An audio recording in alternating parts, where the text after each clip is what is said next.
Hello Sportyfriends admins. In this video I will show you how to select a language for your club, how to create a welcome and cancellation email. We start by going to the admin section and then to settings.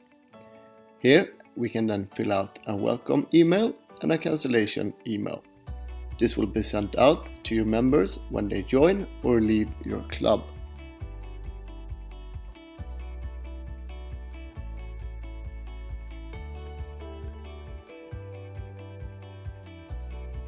If you scroll down, you have the option to select which language your club will be shown in.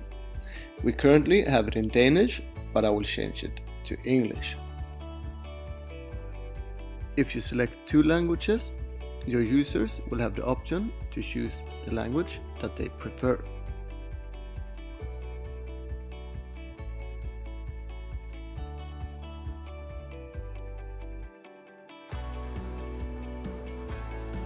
That was all for today.